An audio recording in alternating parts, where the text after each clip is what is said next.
અને અમદાવાદના ગોતા પાસે વધુ એક અકસ્માતની ઘટના ઘટી છે. BMW કારે અન્ય કારને ટક્કર મારતા કાર ડિવાઈડર પર ચડી ગઈ હતી. પોલીસે નંબર પ્લેટના આધારે કાર ચાલકની તપાસ શરૂ કરી છે. કાર ચાલકના મિત્રએ કહ્યું કે મોડી રાત્રે રીસેલમાં ડિલિવરી માટે કાર જતી હતી. આ વખતે બાઇકર્સ ગેંગ આવી જવાના કારણે કાર ડિવાઈડર તરફ દબાવવી પડી હતી અને આ વખતે આગળનું ટાયર અલગ પડતા કાર અચાનક જ ડિવાઈડર પર ચડી ગઈ હતી.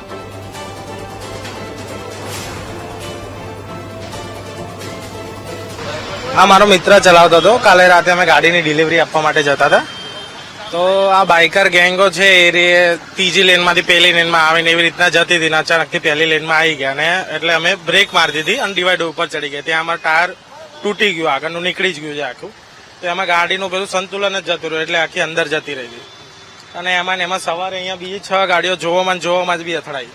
બાઇકર્સ વાળા જ આખી કીટ પહેરીને, હેલ્મેટો, સ્પોર્ટ્સ બાઇકો લઈને, અવાજ વાળા સાયલેન્સર નાખીને એ લોકો જ નીકળ્યા હતા.